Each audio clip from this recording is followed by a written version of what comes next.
3 months. That's how long it took for my entire life to collapse. And the worst part, I helped build the weapon that destroyed me.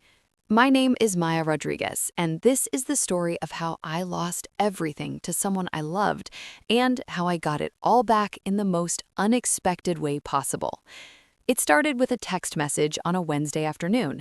"Can I borrow your portfolio for inspiration? Just want to see how you formatted yours. Love you." Emma, my cousin, the girl I grew up sharing secrets with, the one who cried on my shoulder through every breakup, the same person who stayed up with me during college finals, bringing coffee and encouragement.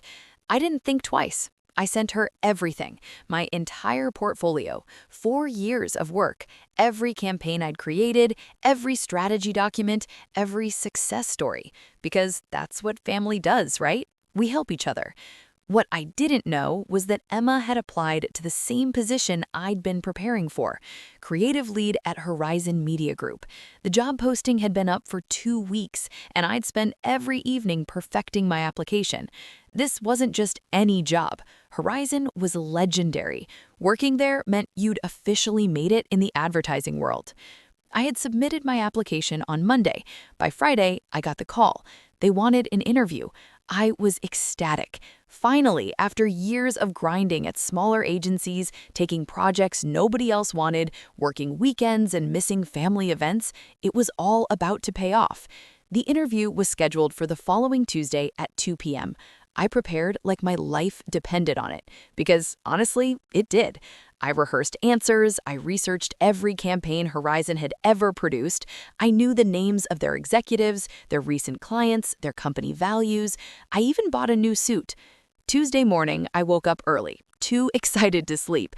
I went through my presentation one more time, making sure every slide was perfect. At 1 p.m., I started getting ready. That's when my phone rang. Unknown number. I picked up. "Hello? Is this Maya Rodriguez?" "Yes, this is she." "Hi, Maya. This is Jennifer from Horizon Media Group. I'm calling about your interview scheduled for today."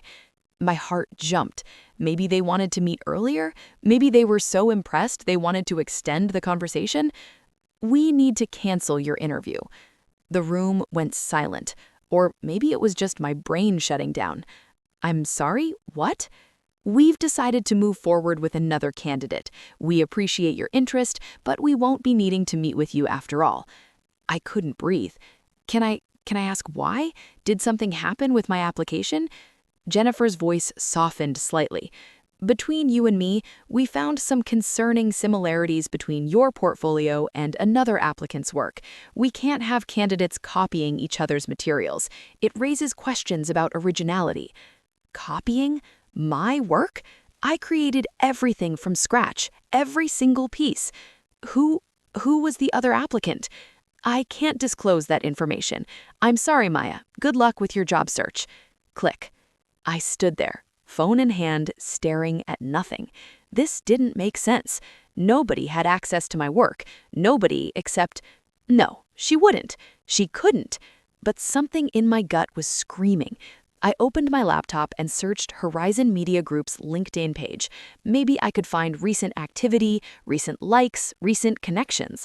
My hands were shaking as I scrolled. And then I saw it. A new post from Horizon's CEO, posted just 20 minutes ago. "Thrilled to welcome Emma Chen to the Horizon family as our new creative lead. Her fresh perspective and innovative portfolio blew us away. Can't wait to see what she creates here." Emma Chen. My cousin, the same last name we shared through our mothers who were sisters. There was a photo attached. Emma, standing in Horizon's office, shaking hands with the CEO. She was wearing a smile I'd seen 1,000 times, but this time it looked different. It looked like victory. My phone buzzed. A text from Emma. "Hey, cuz, guess what? I got a new job, starting next week. So excited. Let's celebrate soon?" I read that message 5 times. Each time, a different emotion hit me. Confusion, disbelief, anger, betrayal, and finally, something cold and clear: determination. Because in that moment, I realized something. Emma hadn't just taken an opportunity, she'd stolen my opportunity, used my work, my years of effort, and she thought I'd never figure it out. She thought she'd gotten away with it. But here's what Emma didn't know about me. I don't quit. I don't back down. And when someone betrays me, I don't get mad and move on. I get even, strategically, completely, and permanently. This is the story of how my cousin destroyed my career and how I exposed every single lie she'd built her success on. But I'm getting ahead of myself. First, you need to understand how deep this betrayal actually went, because what happened with that job, that was just the beginning. To understand how Emma could do what she did, you need to understand our family. More specifically, you need to understand the difference between how we were raised. Emma and I are the same age, 27, born just 3 months apart. Our mothers are sisters, and growing up, we lived only 2 blocks away from each other in Sacramento. On paper, we should have been equals, best friends navigating life together, and for a long time, I thought we were. But our families saw us very differently. Emma's parents, my Aunt Linda and Uncle Robert, they were wealthy, not just comfortable, wealthy. Uncle Robert owned a successful real estate development company. They lived in a 5-bedroom house with a pool. Emma went to private schools. She had a car at 16, designer clothes, vacations to Europe every summer. Everything she wanted, she got. My family? We were middle class. My dad was a high school teacher. My mom worked as a nurse. We weren't poor, but we counted every dollar. I went to public school. I worked part-time jobs starting at 15, babysitting, retail, whatever I could find. My first car was a 10-year-old Honda that broke down more than it ran. College meant student loans, lots of them. But here's the thing. I never resented Emma for having more. I was happy for her. I loved her. We were close despite the differences, or at least I thought we were. What I didn't see, what I was too naive to understand, was that Emma had grown up getting everything easily. She never had to fight for anything, never had to prove herself, never had to earn through struggle. And when someone grows up like that, when success comes without effort, they start believing they deserve it. They start believing the world owes them everything. I, on the other hand, learned early that nothing comes free. Every achievement I earned came through sweat and sacrifice. My grades? I studied while Emma partied. My college acceptance? I wrote 17 drafts of my essay. My first job? I applied to 63 positions before I got one offer. Emma graduated college with a degree in marketing, same as me. But while I was building my career from the ground up, taking entry-level positions and working my way forward, Emma was bouncing between jobs. She'd work somewhere for 6 months, get bored, quit, then rely on her parents' money while she figured things out.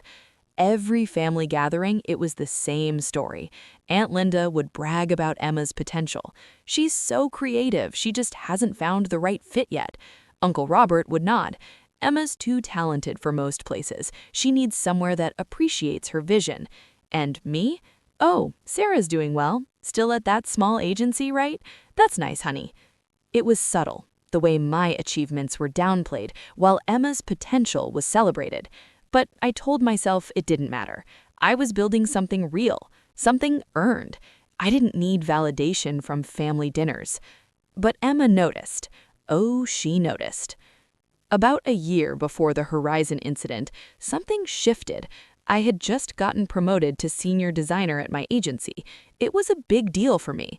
Not huge money, but recognition, respect. I was finally being seen as more than just another designer. At Thanksgiving that year, I mentioned my promotion. My parents were proud. They made a toast. And for a brief moment, I felt seen, celebrated.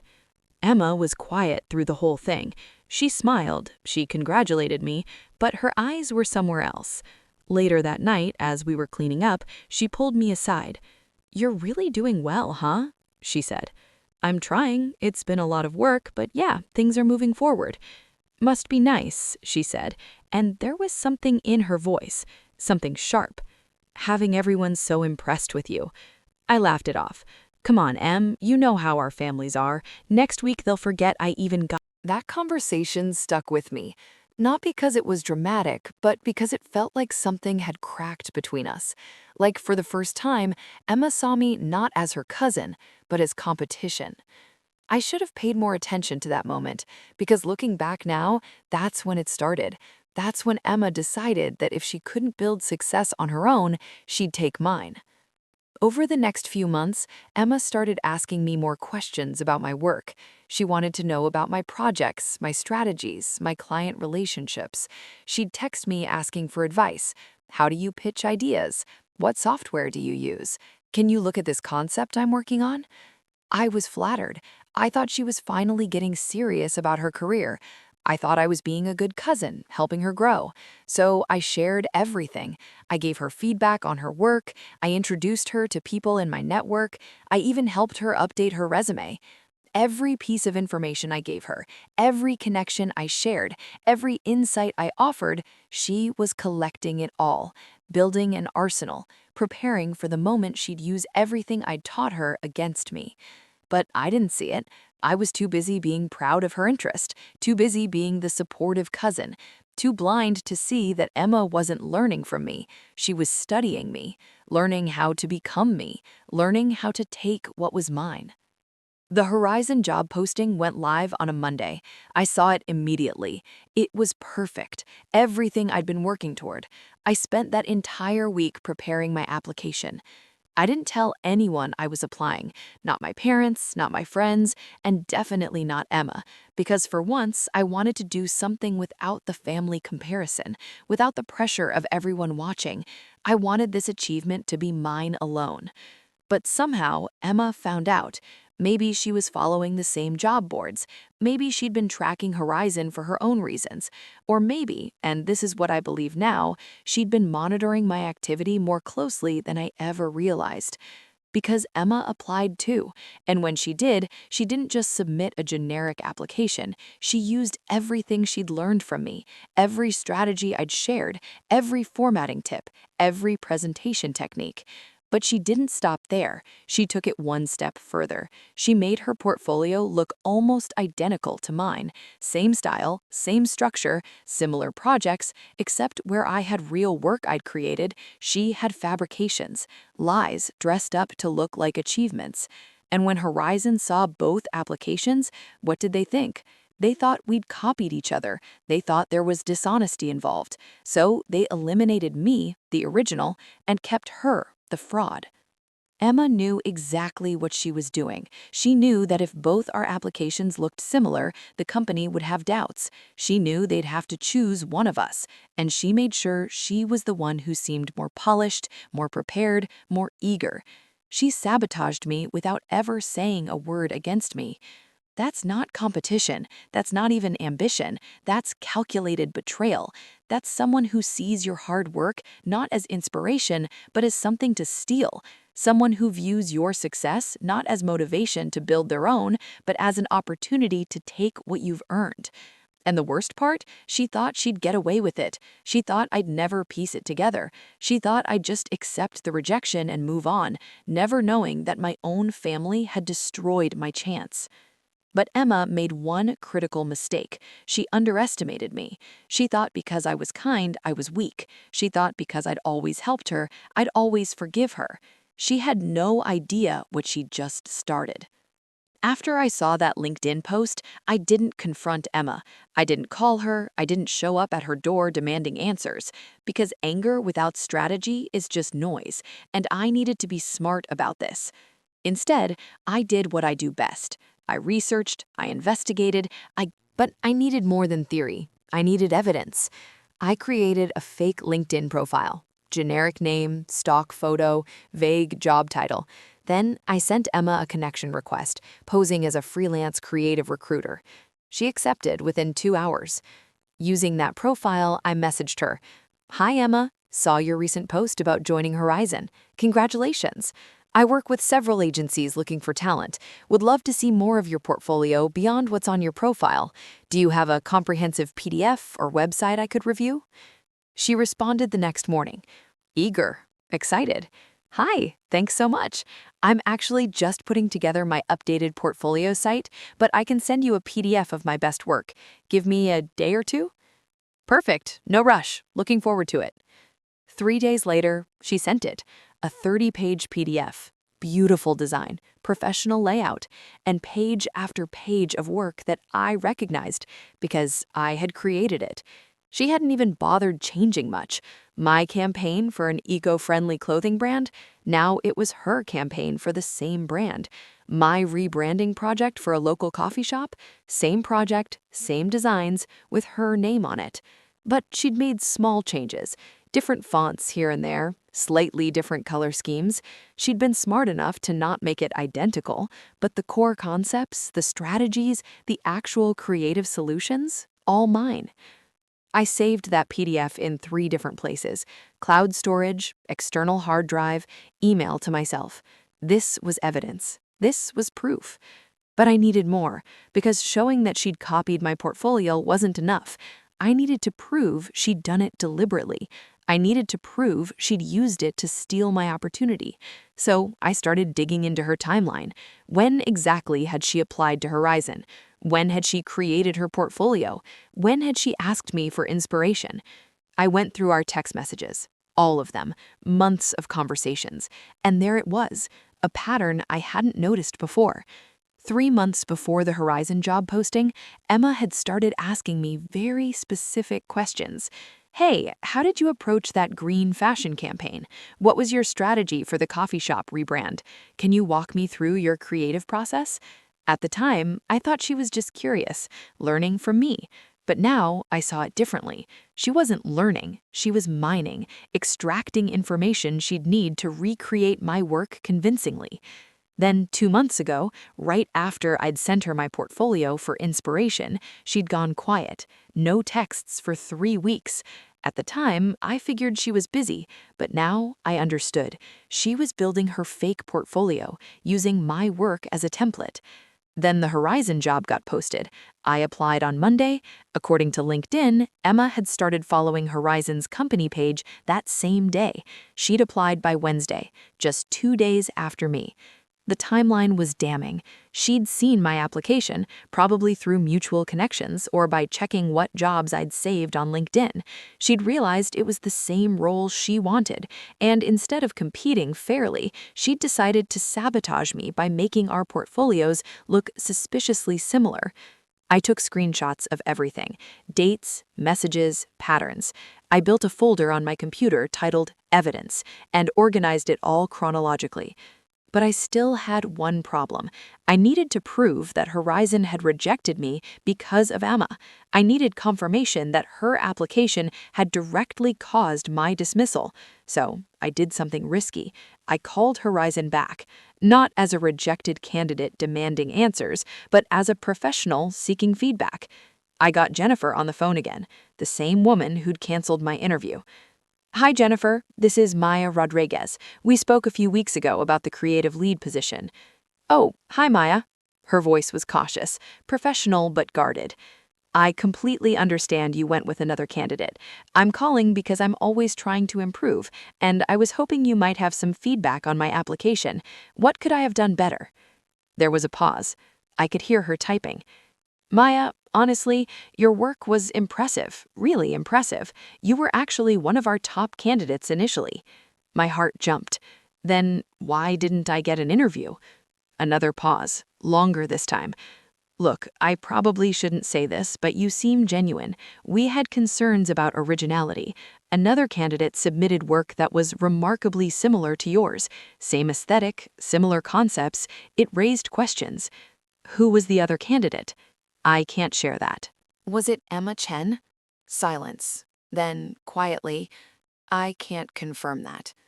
But she didn't deny it, and that was enough. Jennifer, what if I told you that candidate had access to my portfolio before applying? What if the similarity wasn't coincidence? That would be concerning. But Naya, we've already filled the position. Emma starts in 2 days. Unless you have concrete proof of plagiarism or fraud, there's nothing we can do. What if I could prove it? Then you should send that proof to our HR department. But I'll be honest, it's complicated. She's technically starting with original work now, even if her application portfolio was questionable, and proving intent to deceive is very difficult. I thanked her and hung up.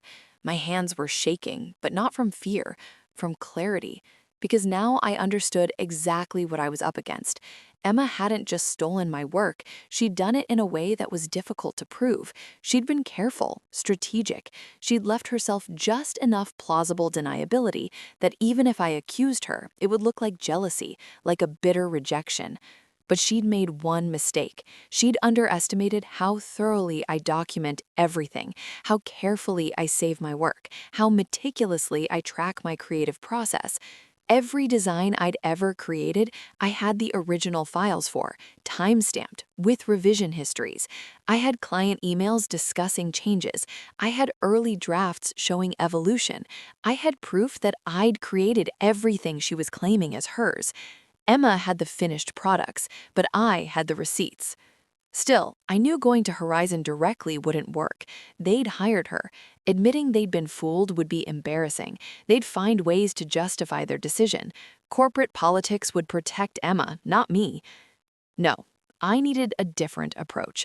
I needed to expose Emma in a way that couldn't be ignored, in a way that would destroy not just this one job, but her entire fraudulent career. And that's when I had the idea, the plan that would change everything. I wouldn't just prove she'd stolen from me, I'd prove she'd been lying about her entire professional history. Because if Emma had been willing to steal my portfolio, chances are she'd lied about other things too. I just had to find out what. Once I started looking, I couldn't stop, because Emma's lies weren't just about my portfolio, they went deeper, much deeper. I started with her LinkedIn profile. She claimed to have worked at 3 different agencies over the past 5 years, prestigious places, the kind of companies that would make any employer impressed. First on her list was Sterling Creative Group in San Francisco. According to her profile, she'd worked for 18 months as a junior creative strategist. I'd never heard her mention Sterling before, not once. In 5 years of conversations about our careers, she'd never brought up working there. That seemed odd.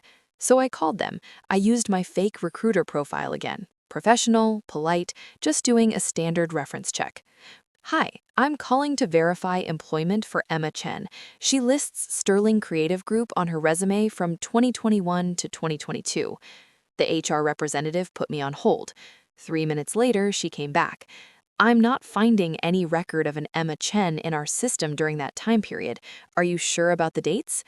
Could you check just the name? Maybe different dates? More typing. No, I'm not finding anyone by that name in our employee database at all. Is it possible she worked as a contractor? Possibly. Would contractors be in your system? They should be, but let me transfer you to our accounting department. They might have records. 5 transfers later, I had my answer.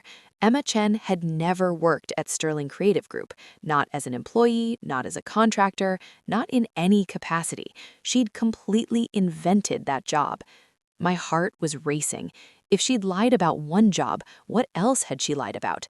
I moved to her second listed employer, Velocity Marketing, in Portland. She claimed 2 years as a brand consultant. This time, I tried a different approach. I searched for any mention of Emma Chen associated with Velocity Marketing. Articles, press releases, team pages, awards, anything. Nothing. Not a single mention. Then I found their company directory. They had photos and bios of all their staff members going back 5 years. Every single person who'd worked there was listed. Emma wasn't among them. I called anyway, using the same recruiter story. No record of that name, the HR person said, sounding bored. You're the second person this month asking about someone who never worked here. People need to stop lying on their resumes. 2 down, both completely fabricated. Her third listed employer was smaller, a boutique agency called Momentum Creative. She claimed to have worked there for 1 year as a design associate. This time I got lucky. I found the owner's direct number on their website. I called him personally. Hi, I'm conducting a reference check for Emma Chen. She lists working at Momentum Creative, right? Emma who? Emma Chen. She says she worked there in 2020. Nope, never had anyone by that name. We're a small team, 5 people. I'd remember. Is it possible she freelanced for you? We don't use freelancers. Everything's in-house. Sorry, can't help you. 3 for 3. Every single job on Emma's LinkedIn profile was a lie. She'd invented an entire professional history. But why would she do that? Why create such elaborate lies when they could so easily be checked? Then it hit me. Most people don't check. Employers glance at resumes, they look at portfolios, they conduct interviews, but actually calling previous employers to verify, that's rare. It takes time, it costs money. Most companies just trust that candidates are telling the truth. Emma was betting on that laziness. She was counting on nobody actually verifying her claims. And apparently it had worked, because Horizon had hired her without catching any of this. But I had caught it, and now I had ammunition, proof of fraud that went beyond just stealing my portfolio, proof that Emma had built her entire professional identity on lies. I documented everything. Phone calls, screenshots, timestamps. I created a second folder titled Emma's Lies and filled it with evidence. But I still wasn't done, because if she'd lied about her work history, what else had she lied about? I went back to her portfolio, the one she'd sent to my fake recruiter profile. I started examining each project she claimed as her own, not just my work that she'd stolen, but everything. One project caught my attention, a branding campaign for a restaurant called the Harvest Table. Beautiful work, rustic aesthetic, farm-to-table concept. According to Emma's portfolio, she'd led the complete rebrand, resulting in a 40% increase in customer engagement. Something about it looked familiar, not because it was my work, but because I'd seen it before, somewhere. I did a reverse image search on one of the logos, and there it was, a case study from a design firm in Chicago, published 3 years ago. The actual designer had won an award for it. His name was Marcus Wright.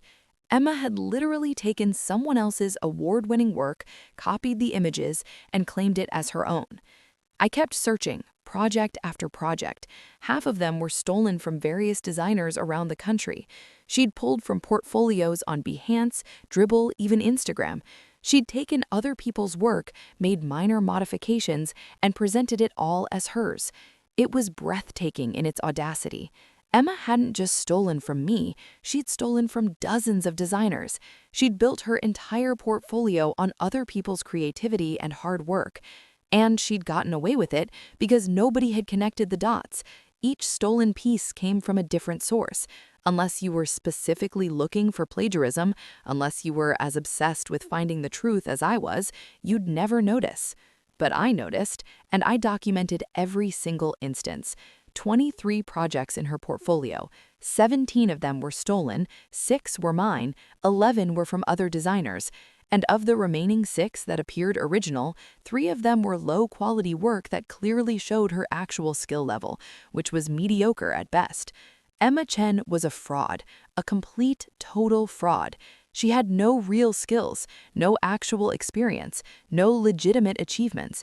Everything about her professional identity was a lie carefully constructed from other people's work. And tomorrow, she was starting at Horizon Media Group, walking into my dream job, getting paid for a position she wasn't qualified for, building a career on a foundation of theft and deception. Not if I had anything to say about it. But I had to be careful.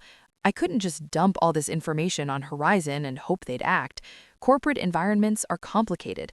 They'd already invested in Emma. They'd announced her hiring publicly. Admitting they'd been fooled would be embarrassing. I needed to expose Emma in a way that Horizon couldn't ignore, in a way that would force them to act, in a way that would not only get her fired, but ensure she could never do this to anyone else again.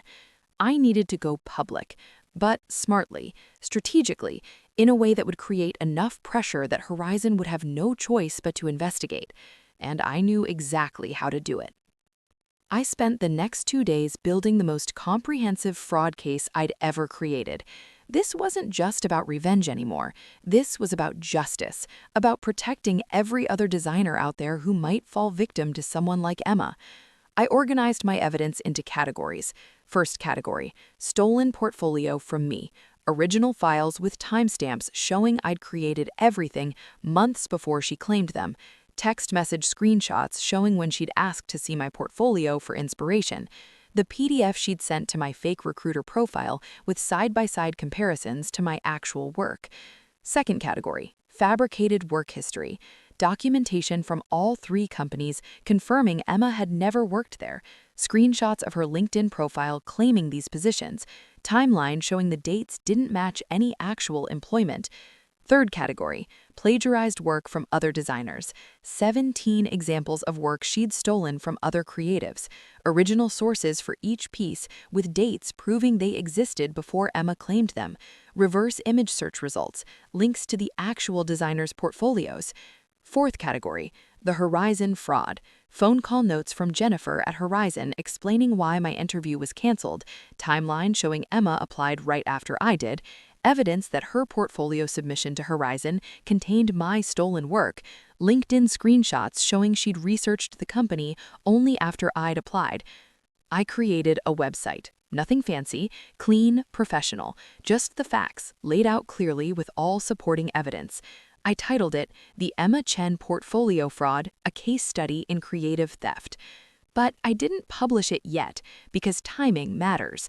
If I released this information too early, Emma could spin a story. She could claim I was a jealous cousin making things up. She could delete evidence. She could prepare defenses. No, I needed to wait until she'd actually started at Horizon, until she was officially their employee, until they were fully committed to her. Because then, when the truth came out, they couldn't pretend they didn't know. They couldn't quietly let her resign. They'd have to take action publicly. Emma started at Horizon on a Monday. I watched her LinkedIn posts. First day at Horizon Media Group, so excited to join this incredible team. Photo of her in their office, smiling, confident, completely oblivious to what was coming. I waited 3 days, let her settle in, let her start meeting clients, let her begin projects, let Horizon start introducing her to their network as their new creative lead. Then, on Thursday afternoon, I launched the website. But I didn't just randomly publish it and hope people found it. I was strategic. First, I sent the link to Marcus Wright, the Chicago designer whose award-winning work Emma had stolen. I included a personal message. This person is using your Harvest Table project in her portfolio. The post went viral in the design community. Thousands of shares, hundreds of comments. People started recognizing other pieces of work Emma had claimed. More victims emerged. One designer found Emma had stolen from him back in college, a project she'd presented as her own to pass a class. The evidence kept mounting, the story kept growing, and Emma had no idea it was happening. Until Friday morning. I was sitting at my local coffee shop, laptop open, watching the story unfold across social media. That's when I saw it. A post from someone at Horizon. Can anyone at Horizon Media confirm if Emma Chen still works there? Her portfolio appears to be fraudulent. Then another. Someone should probably tell Horizon their new creative lead is a plagiarist. The comments were piling up. People were tagging Horizon's official accounts. Clients were asking questions. The design community was demanding answers. Horizon couldn't ignore it anymore. This wasn't a private accusation they could dismiss. This was public. This was damaging their reputation. This required action. At 11:37 a.m., I got a LinkedIn message from Jennifer at Horizon. Maya, we need to talk. Please call me immediately. I smiled, took a sip of coffee, and called her back. Jennifer, hello? Her voice was tight, professional but barely controlled. Maya, did you create that website about Emma Chen? I compiled publicly available information and evidence of portfolio fraud. Why? We need to verify some things. Can you come to our office today? Is this for the creative lead position? A long pause. We need to discuss the situation. Can you be here at 2 p.m.? I'll be there. I hung up and allowed myself a moment of satisfaction. It was working. Everything was working, exactly as planned. But I wasn't done yet, because getting Emma fired from Horizon Media Group was just the first step. I needed to make sure she could never do this again. I needed to ensure that every future employer would find this information, that her fraud would follow her forever. So I did one more thing. I contacted industry publications, Adweek, Communication Arts, the design blogs that every creative professional reads. I pitched them a story. Major portfolio fraud case exposes gaps in hiring verification processes. Multiple designers' work stolen.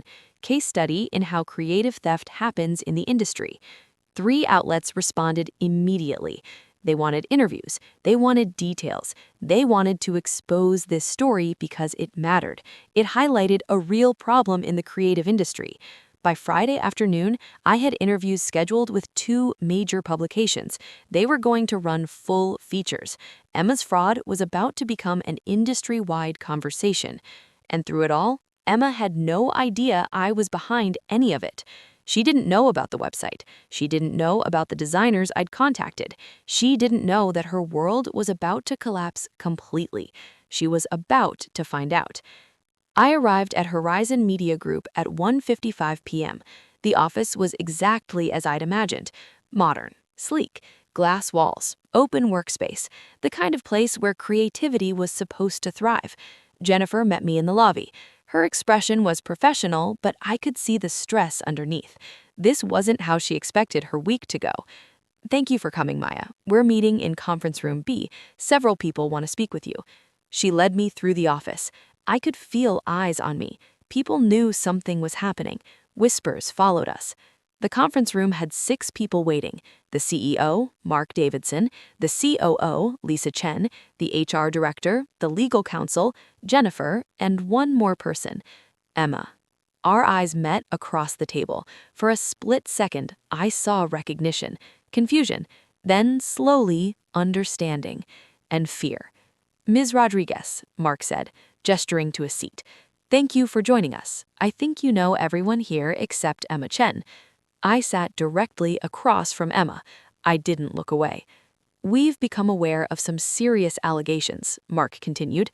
"There's a website circulating that claims Ms. Chen's portfolio contains plagiarized work, including work allegedly stolen from you." "Not allegedly," I said calmly. "Definitively. I have complete documentation." Emma spoke for the first time. "Maya, what are you doing? This is insane. You're my cousin. Why would I expose the fact that you stole my work, fabricated your entire work history, and used my portfolio to steal the job I'd been working toward? Is that what you're asking?" The room went silent. Mark cleared his throat. "Ms. Rodriguez, these are serious claims. We need to see evidence." I pulled out my laptop. I'd prepared a presentation. Professional, thorough, undeniable.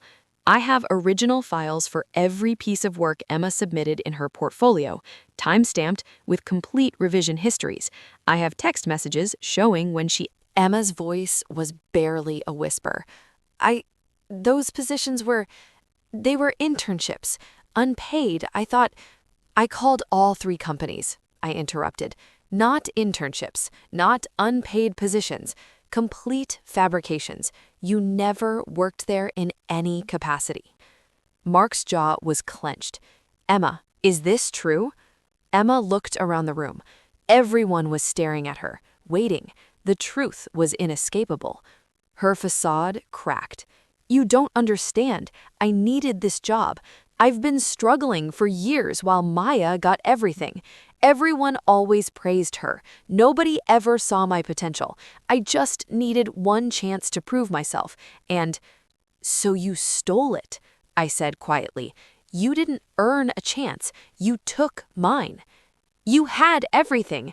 Emma's voice rose, desperate. "You had your little success story. Everyone loved you for working so hard. I just needed one opportunity, one job, that's all. By destroying me, by using my work, by lying about everything?" Emma's eyes filled with tears. "You were always going to be fine. You're talented. You would have found another job. But me? This was my only shot." I stared at her. This person I'd grown up with, this person I'd trusted, and all I felt was pity. "You're wrong," I said. "You had plenty of chances. You just never wanted to earn anything. You wanted success handed to you, and when it wasn't, you decided to steal it." Mark stood up. "Emma, you're terminated effective immediately. We'll be conducting a full investigation, and we reserve the right to pursue legal action for fraud. Security will escort you out." Emma's tears turned into sobs. "Please, Mark, I can fix this. I can prove myself. Just give me a chance." "You had your chance. You blew it the moment you lied to us." He turned to me. "Miss Rodriguez, on behalf of Horizon Media, I apologize. We should have verified her credentials more thoroughly. We should have investigated when similarities were brought to our attention. We failed you, and we failed the integrity of our hiring process." I nodded. "Thank you. We'd like to offer you the creative lead position, if you're still interested." The room held its breath. Emma looked at me through her tears, pleading, as if I owed her mercy after what she'd done. But I wasn't here for the job. Not anymore. This had become about something bigger. "I appreciate the offer," I said, "but I'll need to think about it. Right now, I have interviews with Adweek and Communication Arts. This story is going to be published industry-wide, not to shame Emma, but to highlight a systematic problem with portfolio fraud and hiring verification. I want to make sure this doesn't happen to other designers." Mark looked uncomfortable. "We'd prefer if Horizon's name wasn't mentioned in those articles. I'll be factual. I'll be fair, but I won't protect anyone who didn't do their due diligence. This happened because nobody checked. Emma's fraud succeeded because verification processes failed." Lisa nodded slowly. "You're right, and we need to own that. If you do those interviews, be honest. We'll cooperate fully. We'll use this as a case study to improve our processes." I respected that. Actual accountability, rare in corporate environments. Emma was escorted out by security. She didn't look at me as she left. I watched her go, and I felt empty. Not triumphant, not celebratory, just tired. Because this wasn't really about Emma anymore. It was about a system that allowed fraud to flourish, about an industry where image mattered more than verification, where portfolios were trusted without question, where people like Emma could build entire careers on lies because nobody took the time to check. After Emma left, Mark asked me to stay. We talked for another hour. They wanted to understand how Emma had fooled them, where their process had failed, what they could have done differently. I walked them through everything: red flags they'd missed, questions they should have asked, verification steps they'd skipped. "We're implementing new protocols immediately," Mark said. "Reference checks with direct manager confirmation, portfolio verification with original files, background checks on employment claims. Emma won't be the last person who tries this, but she'll be the last person who succeeds here." "Good," I said. "That's what matters." As I left Horizon's office, my phone was exploding with notifications. The design community was celebrating. Emma's fraud was being discussed everywhere. Other companies were starting to review their own hiring processes. Designers were sharing stories of similar experiences. The story had become bigger than just me and Emma. It had started a conversation, a reckoning, a moment where the industry had to confront how easily fraud could succeed. I drove home in silence, processing everything. I'd won. Emma was exposed. Her career was destroyed. Justice had been served. So why didn't I feel better? The articles published the following week. Adweek ran a feature titled "Portfolio Fraud Exposes Hiring Gaps in Creative Industries." Communication Arts did a deep dive called "When Credentials Can't Be Trusted: A Designer's Investigation Uncovers Systemic Fraud." Both articles mentioned Emma by name. Both detailed the extent of her lies. Both used the case as a catalyst to discuss broader industry issues. The response was massive. Design schools started implementing stricter portfolio authentication processes. Agencies updated their hiring protocols. LinkedIn added verification features. Even freelance platforms began requiring more rigorous proof of work ownership. Emma's fraud had inadvertently created real change. As for Emma herself, she disappeared from social media. Her LinkedIn was deleted. Her Instagram went private. She vanished from the design community entirely. I heard through family gossip that she'd moved back in with her parents, that she was facing potential lawsuits from multiple designers whose work she'd stolen, that she was seeking therapy for what Aunt Linda called work-related stress. Work-related stress, as if stealing was just an occupational hazard. My parents were caught in the middle. They understood why I'd exposed Emma, but they also felt I'd gone too far. She's family, my mom said. You could have handled this privately. She stole from me privately. She destroyed my opportunity privately. She committed fraud privately. I just brought it to light publicly. Thanksgiving that year was canceled. Uncle Robert blamed me for ruining Emma's life. Aunt Linda sent me an email calling me vindictive and cruel. The family was split, those who understood what Emma had done and those who thought family should have protected her from consequences. I lost. Emma didn't just steal my portfolio. She stole my opportunity, my years of work, my trust. And she did it knowing exactly how much it would hurt me. She did it with calculation and planning. That's not a mistake. That's not a lapse in judgment. That's betrayal. And betrayal doesn't deserve protection just because it comes from family. 3 months after everything exploded, I got a letter in the mail. Handwritten. Emma's handwriting. I almost threw it away unopened, but curiosity got the better of me. Maya, I don't expect you to forgive me. I don't even expect you to read this, but I need to say it anyway. What I did was wrong. I know that now. I knew it then, if I'm being honest. I just didn't care. I was jealous, resentful, angry that you had worked so hard and succeeded while I'd coasted and failed. I wanted what you had, and I was willing to destroy you to get it. Therapy has helped me see how toxic my thinking was, how entitled I'd become, how I viewed your success as something taken from me rather than something you'd earned. I've lost everything, my career, my reputation, my family's respect, and I deserve all of it. What I don't deserve is your forgiveness, but I want you to know that exposing me was the right thing to do. It was the only thing that could have stopped me. Because I wouldn't have stopped on my own. I would have kept stealing, kept lying, kept building a career on other people's work. You didn't just save your own reputation, you saved me from becoming an even worse version of myself. I'm not asking you to feel sorry for me, I'm not asking you to fix this. I'm just asking you to know that I understand now. I understand what I took from you, what I tried to take, and I'm sorry. I'm starting over. Actually starting over this time. No lies, no shortcuts. I'm taking community college classes in graphic design, learning properly, building real skills. It's humbling. It's hard.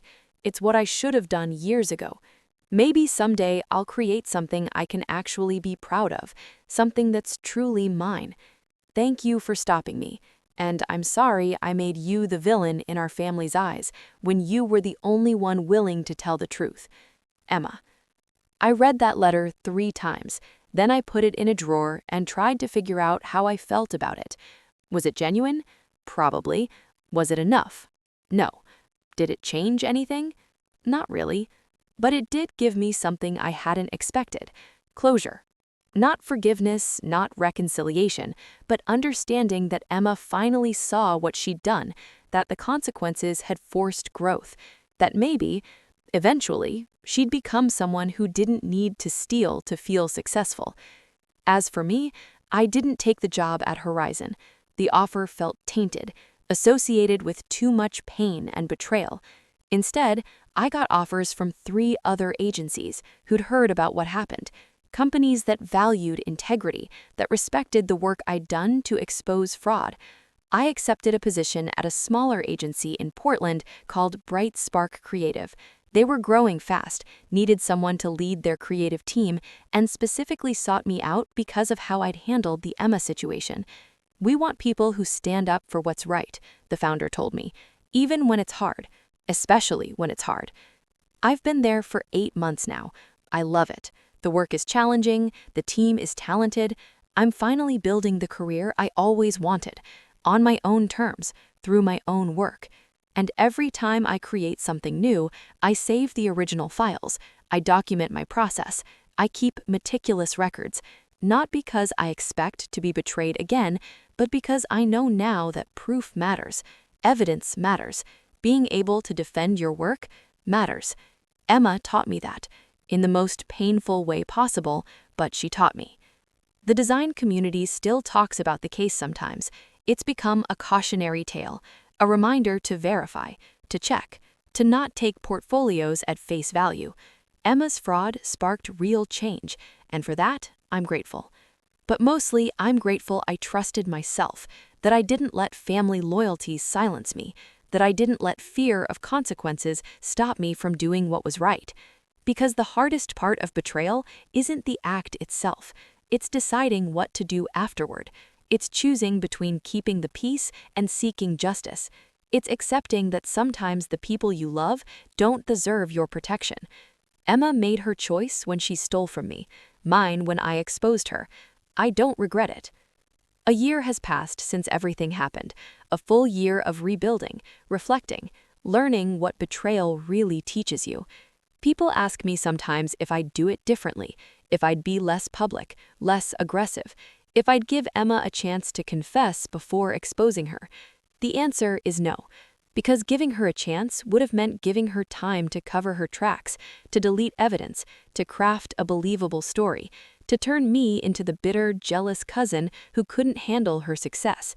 The only way to expose someone who's built their entire identity on lies is to present irrefutable truth all at once, completely, publicly, in a way that can't be dismissed or explained away.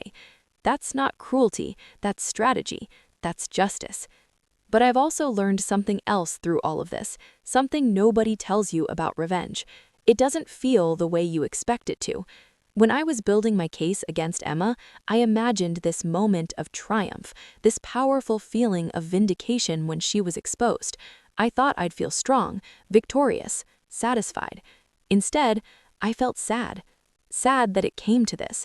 Sad that someone I loved chose theft over integrity. Sad that our family fractured over something that never should have happened in the first place. Revenge isn't victory. It's just the balancing of scales. It's making sure someone faces consequences they tried to escape. But it doesn't heal the wound. It doesn't restore what was taken. It just prevents them from taking more. The real healing came later, in the work I did at Brightspark, in the relationships I built with designers who respected truth, in the changes the industry made because of what happened. That's where the actual satisfaction lives, not in Emma's downfall, but in the growth that came from it. I think about that sometimes, about how betrayal changes you, not just in the moment, but permanently. You become more careful, more guarded. You trust less easily. You verify. I hear updates occasionally. She finished her community college courses, she got a job at a small print shop, not designing, not creating, just production work.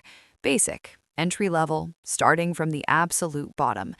Part of me wonders if she'll ever work her way back up, if she'll rebuild a legitimate career, if the person who wrote that apology letter is who she truly is now, or just who she was trying to be in that moment. I don't know. And honestly, it's not my job to know. My job is to keep creating, to keep building, to keep proving that real success comes from real work, that integrity matters more than shortcuts, that the long, hard path is the only path worth taking. At Brightspark, I've built a team of 6 designers, all of them talented, all of them hungry, all of them people who earned their positions through legitimate work. And I teach them things beyond design.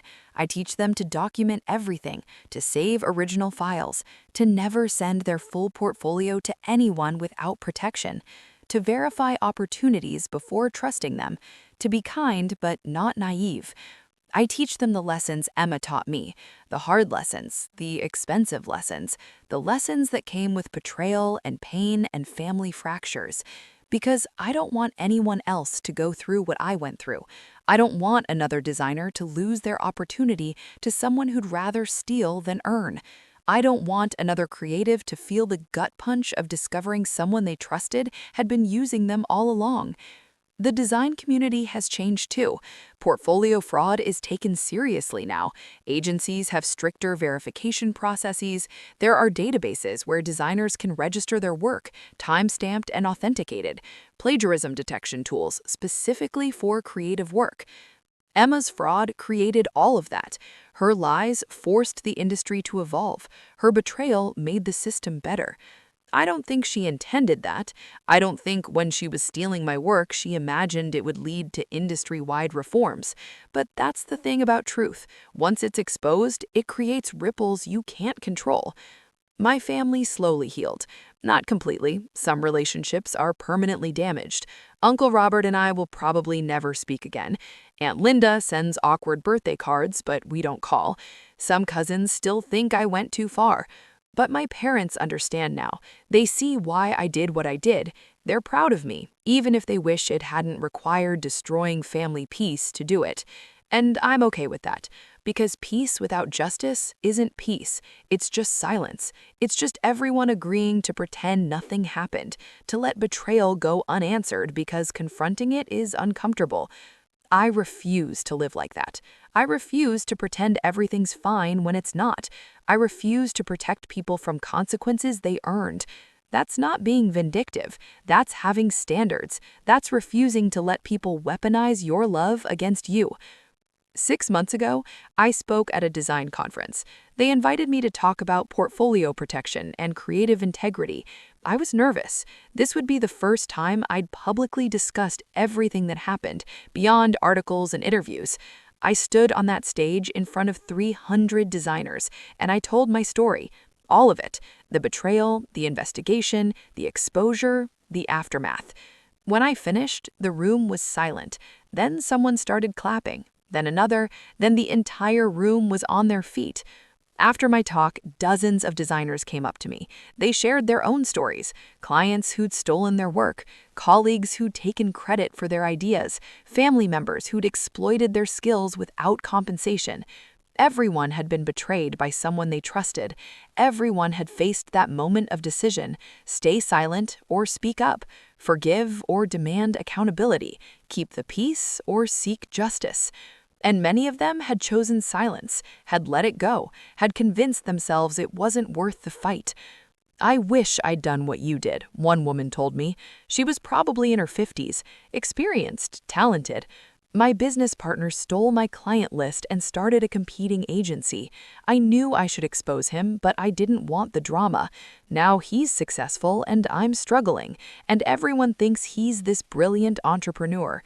It's not too late, I told her. Truth doesn't have an expiration date. She smiled sadly.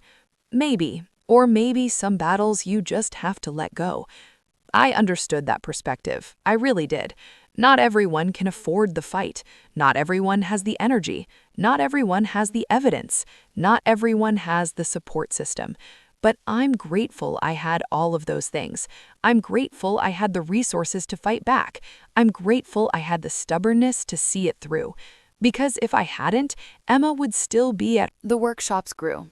What started as 6 people in a conference room became 30, then 50. Now we host them in rented event spaces and stream them online. Hundreds of designers tune in every month. I never imagined this would become part of my work. I thought exposing Emma would be a one-time thing, a necessary action that I'd move past.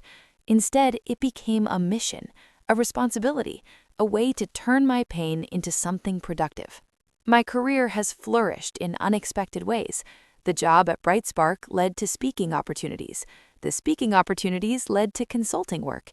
Companies now hire me to review their hiring processes, to implement verification protocols, to train their teams on identifying fraud. I've become an expert in something I never wanted expertise in, but I'm good at it. I'm thorough, and I help companies avoid making the same mistakes Horizon made. Ironically, I'm making more money now than I would have at Horizon. The creative lead position I lost to Emma's theft, it would have paid well, but it wouldn't have given me the platform I have now. It wouldn't have connected me with this community. It wouldn't have turned my experience into something that helps others. I'm not saying the betrayal was worth it. I'm not saying I'm grateful Emma stole from me. But I am saying that I've built something meaningful from the rebel, I've turned trauma into purpose. I've made sure her fraud led to systemic change instead of just personal pain. That's power. Not revenge. Power. Emma and I will never be close again. We'll never go back to being the cousins who shared everything. That relationship died the moment she decided stealing was worth more than my trust. But I've made peace with that. Not forgiveness. Peace. Acceptance that some relationships can't survive betrayal. Acknowledgement that some bridges are meant to burn. My life is better without people who view my success as something to take instead of something to celebrate. My work is stronger without people who claim credit for what I create. My future is brighter without people who would sabotage me for personal gain. I have a new family now, built from colleagues who respect integrity, friends who value honesty, mentors who taught me that standing up for yourself isn't selfish, it's necessary. And I have a career I'm genuinely proud of, not because of the titles or the money or the recognition, but because I know I earned it, every single part of it, through my work, through my choices, through my refusal to let betrayal define me. 6 months ago, I ran into Emma, completely by accident, a coffee shop in Portland. I was meeting a client. She was there with someone, maybe a new friend, maybe a coworker from her print shop job. Our eyes met across the room. For a moment, neither of us moved. Then she gave a small nod. Not friendly, not apologetic, just acknowledgement.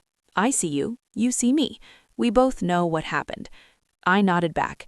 Then I turned to my client and continued our conversation about a new branding campaign, about creative strategy, about the work I actually do, the work I actually earned.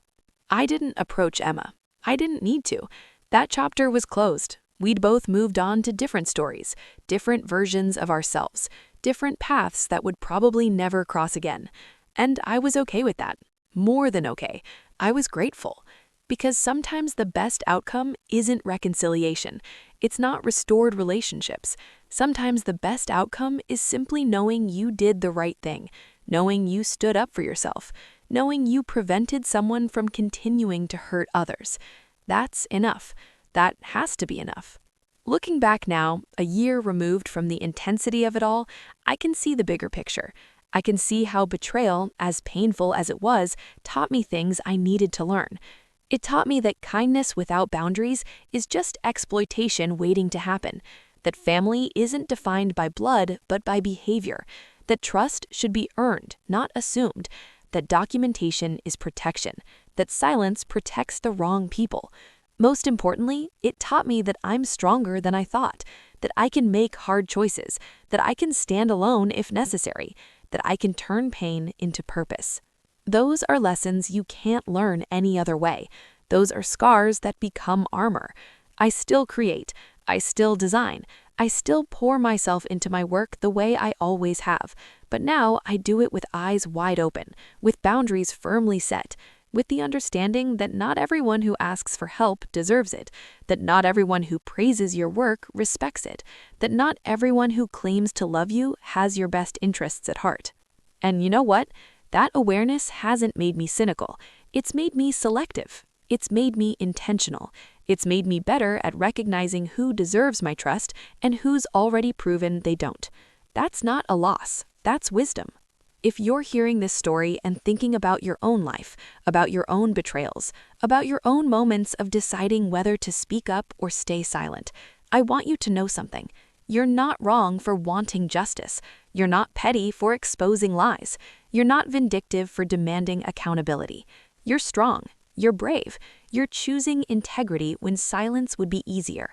And that matters more than you know. Because here's the truth nobody tells you. Most betrayals go unanswered. Most fraud goes unexposed. Most thieves face no consequences, not because their victims don't know what happened, but because their victims decide the fight. None of that is my responsibility to fix. None of that is my burden to carry. And if you're in a similar situation, none of it is your burden either. You are not responsible for protecting people from the consequences of their own choices. You are not obligated to sacrifice your truth to maintain someone else's lies. You are not required to set yourself on fire to keep someone else warm. That's the lesson Emma taught me. Not intentionally, not willingly, but thoroughly. She taught me that betrayal is a choice, that theft requires calculation, that fraud takes effort. None of what she did was accidental. None of it was a mistake. It was all deliberate, all planned, all executed with full awareness of how much it would hurt me. And when someone makes that choice, when someone decides your pain is worth their gain, they forfeit your protection. They forfeit your mercy. They forfeit the relationship they pretended to value. That's not cruelty on your part. That's consequences on theirs. I've got a lot about what I would say if I could talk to myself a year ago, to that version of me who was sitting in her apartment, staring at Emma's LinkedIn post, feeling her entire world collapse. I'd tell her that it gets better, that the pain is temporary but the strength is permanent, that exposing the truth is terrifying but liberating, that losing people who don't value you isn't actually loss, it's clarity. I'd tell her that a year from now, she'll have a career she loves, a community she trusts, and a sense of self-worth that no one can steal. That the job she lost was never really hers to begin with, but the life she'll build will be entirely, authentically hers. I'd tell her that Emma's betrayal, as devastating as it feels, will become the catalyst for something better, something stronger, something true. But mostly, I'd tell her that she's about to discover who she really is. Not the version that tries to keep everyone happy, not the version that stays silent to avoid conflict, but the version that stands up, that demands better, that refuses to accept betrayal as the cost of connection. That version is worth meeting, worth becoming, worth protecting. Because at the end of all of this, after the exposure and the consequences and the aftermath, what remains is you, your integrity, your truth, your refusal to let someone else's dishonesty define your story. That's what Emma couldn't steal. That's what no one can take from you. That's what makes you powerful. So, if you're listening to this story and seeing yourself in it, if you're facing your own betrayal and wondering what to do, here is my advice. Document everything. Gather evidence. Build your case. Then present the truth clearly, factually, and irrefutably. Let the facts speak. Let the evidence convince. Let justice unfold naturally from honesty. You don't need to be loud. You don't need to be dramatic. You just need to be thorough. And then, let the consequences happen. Don't protect people from outcomes they created. Don't apologize for telling the truth. Don't feel guilty for demanding accountability. Stand firm, stand tall, stand in your truth. Because you deserve better than betrayal. You deserve better than theft. You deserve people who view your success as something to take instead of something to celebrate. You deserve integrity, respect, honesty. And if the people around you can't provide that, then you deserve different people. That's not being harsh. That's having standards. As for me, I'm still creating, still growing, still building a career that matters, still teaching others how to protect themselves, still turning my pain into purpose. Emma gave me a story I didn't want. I turned it into a mission I'm proud of. That's power. That's growth. That's justice.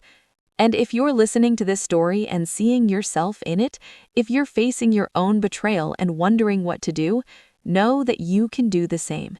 You can turn betrayal into strength, pain into purpose, loss into growth. You can expose the truth and walk away stronger. You can demand accountability and sleep peacefully. You can lose relationships that were built on lies and gain clarity that's built on truth.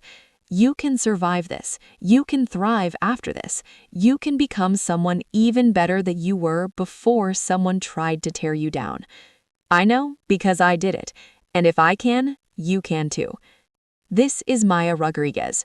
Remember, document your work, protect your creations, trust carefully, stand firmly, and never, ever let someone steal what you've earned. You're worth more than that. Your work is worth more than that. Your integrity is worth more than that. Don't forget it.